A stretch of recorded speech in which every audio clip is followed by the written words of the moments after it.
आज की वीडियो बहुत ज्यादा ज्ञानवर्धक और धन प्राप्ति का मूल मंत्र है। आज की इस वीडियो में हम बात करेंगे आखिर औरत का वह कौन सा अंग बेशर्म होकर दबाने या चूसने से अचानक अपार धन की प्राप्ति होती है। लोग औरत का कौन सा अंग दबा और चूस कर अमीर बन जाते हैं। जो भी मनुष्य औरत का यह अंग दबाता या चूसता है उसके घर में सदा मां लक्ष्मी का वास रहता है और मां लक्ष्मी की कृपा सदैव बनी रहती है। तो दोस्तों, आज की इस वीडियो में हम बताएंगे औरत का वह कौन सा अंग जिसे हर पुरुष को दबाना या चूसना चाहिए। नमस्कार दोस्तों, आप सभी का स्वागत है आज की इस बेहद ही ज्ञानवर्धक जानकारी भरी वीडियो में। दोस्तों, आपको पता चल ही गया होगा कि आज की वीडियो में हम क्या सीखने जा रहे हैं। दोस्तों, चैनल को सब्सक्राइब करें और हर हर महादेव लिखना ना भूले। साथ ही इस वीडियो को जो लाइक और सब्सक्राइब करें, लक्ष्मी मां उसके घर पर सदा कृपा दृष्टि बनाए रखें। दोस्तों, एक बार की बात है, एक गांव में शिव नाम का व्यक्ति रहता था। वह अपनी पत्नी से बहुत ज्यादा परेशान था, क्योंकि उसकी पत्नी बात बात पर हमेशा उसे ताना मारा करती थी। तुम्हारे पास है ही क्या, घर में खाने तक को कुछ नहीं है। दोस्तों, उसके घर में बिल्कुल कंगाली छा गई थी। एक भी रुपया नहीं था और उसके घर में खाने के लिए अन्न का एक दाना तक नहीं था। दोस्तों, एक तो घर में खाना नहीं, ऊपर से पत्नी का ताना। वह बहुत परेशान हो गया। उसे समझ नहीं आ रहा था मैं क्या करूं। एक दिन की बात है, शिव अपने घर से एक सुनसान रास्ते पर निकल गया। वह उस सुनसान रास्ते पर चल ही रहा था कि उसे एक साधु तपस्या करते हुए दिखाई दिए। बैठ गया। जब साधु ने अपना तप खत्म किया तो शिव उनके सामने रोने लगा। साधु ने शिव से कहा, पुत्र, तुम्हें क्या दिक्कत है? तुम क्यों रो रहे हो? आखिर तुम्हें क्या परेशानी है? तब शिव ने साधु महाराज से कहा, हे महाराज, मेरी एक पत्नी है जो कि मुझे रोजाना ताना मारती है। मैं गरीब हूं तो मैं क्या करूं? कितना भी कुछ कर लूं लेकिन धन कमा ही नहीं पाता हूं। अभी तक एक छोटा सा धंधा था, वह भी पत्नी के क्लेश की वजह से चौपट हो गया। वह दिन रात मुझसे झगड़ा करती है। अब तो मैं दाने दाने के लिए परेशान हो गया हूं। हमारे घर में खाने के लिए कुछ भी नहीं है, इसके अलावा पहनने के लिए वस्त्र भी नहीं है।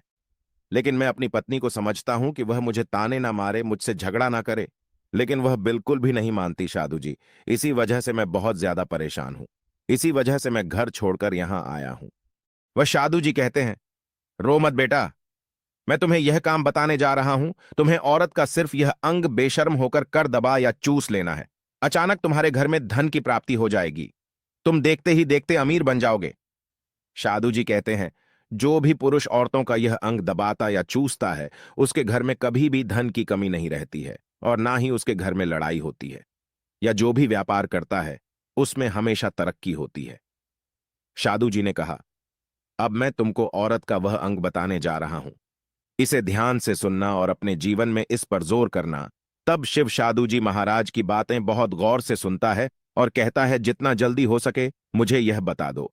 दोस्तों, तभी साधु जी महाराज उस आदमी को एक कहानी सुनाते हैं और बताते हैं, एक नगर में एक किसान रहता था। उसके बहुत सारे खेत थे जिस पर वह दिन रात मेहनत करता था। उसके घर में किसान और उसकी पत्नी रहा करते थे। उस किसान और उसकी पत्नी ने आपस में बहुत ज्यादा प्रेम था। उसके घर में किसी भी प्रकार की लड़ाई झगड़ा या क्लेश नहीं होता था। इसी वजह से उसके घर में सदैव मां लक्ष्मी का वास रहता था और उसके खेतों में इतनी ज्यादा पैदावार होती थी कि वह दिन प्रतिदिन और अमीर होता जा रहा था। उस किसान और उसकी पत्नी ने इतना प्रेम था कि आसपास के लोग उन्हें देखकर जल जाया करते थे। धीरे धीरे उसके पूरे गांव के लोग जान गए, किसान और उसकी पत्नी में बहुत ज्यादा प्रेम है। धीरे धीरे यह बात उस नगर के राजा तक पहुंच गई। दोस्तों, किसान और उसकी पत्नी की बात जब राजा के पास पहुंचती है तो राजा भी उसके प्रेम की काफी ज्यादा तारीफ करते हैं।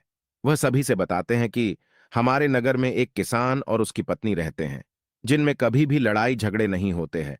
उन दोनों में आपस में इतना प्रेम है कि मैंने ऐसा अपनी जिंदगी में कभी भी नहीं देखा।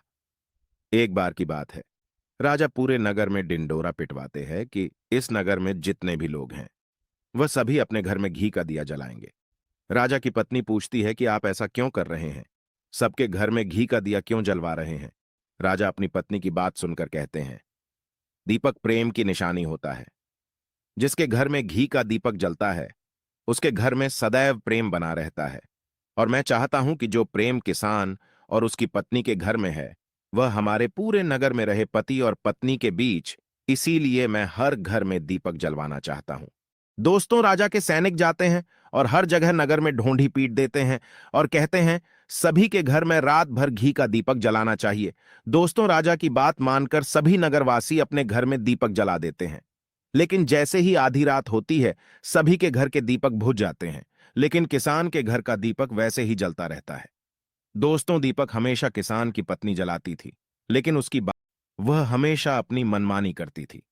उसका जो भी मन करता था वह वही काम करती थी। लेकिन किसान को इस बात से कोई भी दिक्कत नहीं होती थी, क्योंकि किसान बहुत समझदार था। किसान सोचता था, यदि मैं अपनी पत्नी को रोक टोक करूंगा तो घर में बेवजह ही लड़ाई झगड़ा होंगे। इसी वजह से कई चीजें किसान अपनी पत्नी की ये बातें अनदेखा करता था। किसान इस वजह से अनदेखा करता था कि उसके घर में प्रेम बना रहे। राजा अपने महल में चढ़कर पूरे नगर का नजारा देख रहे थे। उन्होंने देखा कि सारे नगर में किसी के घर में दीपक नहीं चल रहा है, लेकिन किसान के घर में दीपक जल रहा है। तब राजा अपनी रानी से बोलता है कि देखो, किसान और उसकी पत्नी के घर में दीपक जगमगा रहा है, लेकिन पूरे नगर में कहीं भी दीपक नहीं जल रहा है। इसी से पता लगता है कि किसान और उसकी पत्नी में कितना प्रेम है। तब राजा की पत्नी राजा से बोलती है कि जो किसान और उसकी पत्नी में प्रेम है वह किसान की पत्नी की वजह से है, और इसी वजह से उसके घर में इतना ज्यादा प्रेम है। दोस्तों, जब राजा रानी की बात सुनता है तो कहता है, नहीं, तुम्हारा सोचना गलत है। जो प्रेम किसान के घर में है वह उसकी पत्नी की वजह से नहीं है, बल्कि वह किसान की वजह से है। रानी, यहां पर किसान बहुत ज्यादा समझदार है। आपका सोचना गलत है, और यही वजह है जो कि उनके घर में कभी भी लड़ाई झगड़ा नहीं होता है। दोस्तों, राजा कहता है किसान समझदार है, और रानी कहती है किसान की पत्नी समझदार है। दोस्तों, इसी तरह कुछ देर चलता रहा। राजा कह रहे थे किसान समझदार है, रानी कह रही थी किसान की पत्नी समझदार है। इसी बात को लेकर राजा और रानी के बीच काफी झगड़ा हो गया। इसके बाद रानी ने राजा की दाढ़ी उखाड़ ली और राजा ने रानी को उठाकर पटक दिया। इसके बाद राजा कहता है, हम लोगों को झगड़ा करने की जरूरत नहीं है। क्यों ना हम किसान और उसकी पत्नी की परीक्षा ले लें। सारा दूध का दूध और पानी का पानी हो जाएगा। लड़ाई करने के बाद इस बात पर राजा और रानी दोनों सहमत हो गए और दोनों की परीक्षा लेने के लिए तैयार हो जाते हैं। तब राजा अपने महल में जाता है और एक पुरुष सैनिक को बुलाता है और पुरुष सैनिक से बोलता है कि तुम किसान के पास जाओ और जो जो प्रश्न मैं तुमसे बोल रहा हूं वह तुम किसान को बोल देना। वह पुरुष सैनिक बोलता है, ठीक है महाराज। वह पुरुष सैनिक राजा की बात सुनकर किसान के पास जाता है। उस समय किसान की पत्नी खेतों में गई थी, लेकिन किसान की कुछ तबीयत ठीक नहीं थी, इस वजह से वह खेतों पर नहीं गया था। इस समय पुरुष सैनिक किसान के घर पहुंच जाता है और किसान से कहता है, मैं राजदरबार से आया हूं, राजा साहब ने मुझे भेजा है। दोस्तों, किसान कहता है, बताइए मैं आपकी क्या सेवा कर सकता हूं।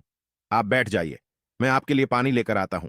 तब वह सैनिक बोलता है कि नहीं, तुम कुछ भी मत लाओ, मैं राजा का सैनिक हूं, बस आपके पास राजा का समाचार लेकर आया हूं। तब किसान कहता है, ठीक है सैनिक। किसान कहता है, ठीक है सैनिक, आप मुझे बताओ राजा साहब ने मेरे लिए क्या समाचार भेजा है। सैनिक कहता है, किसान, राजा साहब ने यह बोला है कि यदि तुम अपनी पत्नी को छोड़ देते हो तो राजा जी आपको बहुत सारे हीरे जवाहरात और साथ में तुम्हारे जमीन से 2 गुना ज्यादा जमीन राजा जी आपको गिफ्ट में देंगे। इसके अलावा राजमहल का आधा हिस्सा भी आपको दिया जाएगा।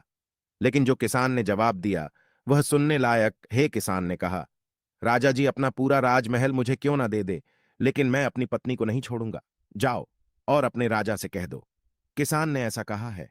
सैनिक जाता है और राजा को सारी बातें बताता है। इस समय रानी वहां पर सैनिक की बात सुन रही थी। सुनने के बाद रानी ने कहा, आपने किसान की तो परीक्षा ले ली, लेकिन किसान की पत्नी की परीक्षा नहीं ली है। इस तरह से हम कैसे पता कर सकते हैं कि कौन समझदार है। इसके बाद रानी ने कहा, अब मैं भी किसान की पत्नी की परीक्षा लेना चाहती हूं। जब दोनों की परीक्षा हो जाएगी तभी पता चलेगा कि कौन समझदार है। फिर रानी ने भी एक सैनिक बुलाया और कहा कि मेरी बात किसान की पत्नी को बोलना और याद रखना, यह बात तभी बताना जब किसान वहां पर ना हो। सैनिक ने पूछा कि रानी क्या बात बतानी है, वह तो बताओ। तो रानी ने सैनिक को सारी बात बता दी। सैनिक किसान के घर जाता है और उसके घर में आवाज लगाता है तो उसके घर से किसान की पत्नी निकलकर आती है और कहती है, बताओ क्या हुआ, क्यों ढिंढोरा पीट रहे हो। तो सैनिक ने कहा कि राजमहल से आया हूं, मुझे रानी ने भेजा है। किसान की पत्नी ने कहा, बताओ किस लिए आए हो। तब सैनिक ने कहा, रानी ने बोला है, यदि तुम अपने पति किसान को मार देती हो तो आपको बहुत सारे हीरे जवाहरात रानी आपको देंगी और साथ में राजमहल का आधा हिस्सा भी आपको मिलेगा। इसके अलावा जितनी भी आपकी जमीन है वह तो आपकी रहेगी ही, लेकिन उसकी 2 गुना जमीन भी रानी आपको देगी। ये बात सुनकर किसान की पत्नी तैयार हो जाती है। कहती है, ठीक है, यदि मुझे इतना कुछ रानी साहिबा देंगी तो मुझे मंजूर है। मैं अपने पति को मार दूंगी। तब सैनिक पूछता है कि रानी को कैसे पता चलेगा कि आपने अपने पति को मार दिया है। तभी किसान की पत्नी बोलती है, मेरे घर में जो दीपक जल रहा है, जब मैं किसान को मार दूंगी तो उसे बुझा दूंगी। तभी आपको पता चल जाएगा कि मैंने किसान को मार दिया है। अब सैनिक किसान की पत्नी की बात सुनकर राजमहल जाता है और रानी को सारी बात बताता है। किसान की पत्नी की बात सुनकर रानी बहुत अचंभित हो जाती है। राजा और रानी को स्त्री जात से नफरत होने लगती है। उसी समय राजा अपने नगर के सभी लोगों को बुलाता है और कहता है कि मैं चाहता हूं कि मेरे और मेरी पत्नी की वजह से किसान की जान न जाए। तुम लोग ऐसा करो, उस किसान के घर जाओ और सारी बातें बता दो और उस किसान को बचा लो, वरना किसान की पत्नी उसे मार देगी। इधर सैनिक किसान के घर जाते हैं और सोचते हैं कि किसान की पत्नी किसान को रात में मारेगी और दिया बुझाएगी। इससे पहले ही हम किसान के घर में पहुंच जाते हैं और किसान को बचा लेते हैं। दोस्तों, जैसे ही राजा के सैनिक किसान के घर पहुंचते हैं तो देखते हैं कि किसान तो मरा पड़ा हुआ है। तो सैनिक किसान की पत्नी से बोलते हैं कि तुमको तो किसान को रात में मारने के लिए बोला गया था, लेकिन आपने अभी किसान को क्यों मार दिया? तब वह किसान की पत्नी बोलती है कि किसान को तो मुझे मारना ही था, रात में तो मुझे सिर्फ दिया ही बुझाना था, इसलिए किसान को तो मैंने दिन में ही मार दिया है। सभी सैनिक तुरंत ही किसान के घर से दौड़े दौड़े जाते हैं और राजा रानी को सारी बातें बताते हैं। राजा और रानी क्रोध से आग बबूला हो जाते हैं। इसके बाद राजा और रानी किसान की पत्नी को बंदी बनाकर लाने के लिए अपने सैनिक से कहते हैं।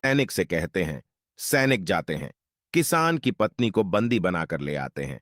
राजा किसान की पत्नी से पूछता है, ऐसा तुमने क्यों किया? तुम लालची औरत हो, तुम्हें पैसों से प्यार है। तभी किसान की पत्नी ने जवाब दिया और बताया कि मुझे तो किसान को पहले ही मारना था, वह तो मैं कोई बहाना ढूंढ रही थी, क्योंकि किसान की आदत बहुत खराब थी। वह मेरे साथ बहुत खराब व्यवहार किया करता था। तो राजा ने कहा, ऐसा क्या करता था किसान? तो किसान की पत्नी ने जवाब दिया, वह मेरे नाक का ऊपरी हिस्सा अपनी उंगली से हमेशा दबाया करते थे। इसके अलावा किसान एक काम और मेरे साथ करता था, वह किसान मेरे कान का पिछला हिस्सा अक्सर अपनी जीभ से स्पर्श किया करता था। राजा ने पूछा, ये बताओ, जब आप लोग गरीब थे तब क्या किसान आपके साथ ये काम करता था? तो किसान की पत्नी बोलती है, नहीं महाराज, तब ऐसा नहीं करता था। तब राजा ने कहा, मैं समझ गया कि किसान ऐसा क्यों करता था। उसी समय शादू जी ने शिव से पूछा, तुम्हें कुछ समझ में आया औरत का कौन सा अंग दबाने तथा चूसने से लोगों को अचानक धन की प्राप्ति होती है? तो शिव ने कहा है, शादू जी, मुझे अभी समझ में नहीं आया। तभी शादू जी कहते हैं, अगर अभी समझ नहीं आया तो मैं फिर से आपको बताता हूं। किसान अपनी पत्नी के साथ पहला काम करता था, वह है उसके नाक के ऊपरी हिस्से को अपने उंगली से दबाता था। तो जिस भी मनुष्य के घर में पैसों की किल्लत है, उसे अपनी उंगली से औरत के नाक के ऊपरी हिस्से को जरूर दबाना चाहिए। दोस्तों, औरत के नाक के ऊपरी हिस्से को बहुत शुभ माना जाता है। इसी वजह से जो यह काम करता है वह हमेशा धनवान पुरुष बन जाता है। दूसरा काम है, जो भी पुरुष औरत के कान का पिछला हिस्सा अपने जीभ से स्पर्श करता है, उसके किस्मत के द्वार खुल जाते हैं, उसे अचानक धन की प्राप्ति होती है। ऐसा इसलिए होता है क्योंकि औरत के कान के पिछले हिस्से में माता लक्ष्मी का वास होता है। जब आप ऐसा करते हैं तो माता लक्ष्मी आपसे प्रसन्न हो जाती है और आपको अपार धन देती है। और आपने एक बात तो जरूर सुनी होगी, औरतें माता लक्ष्मी का रूप मानी जाती हैं। इसी वजह है इस संसार में जो भी मनुष्य यह दो पवित्र काम करता है, उसका घर धन से भर जाता है, जो कि इस कहानी में किसान भी अपनी पत्नी के साथ करता था। लेकिन आप जब भी ऐसा काम करें, तब आपको अपनी पत्नी को पूरी बात बता देनी चाहिए, अन्यथा आपके जीवन में इसी तरह अनर्थ भी हो सकता है। दोस्तों, आज का ज्ञानवर्धक वीडियो कैसा लगा कमेंट करके जरूर बताएं और हाँ, कमेंट में हर हर महादेव लिखना ना भूलें। धन्यवाद।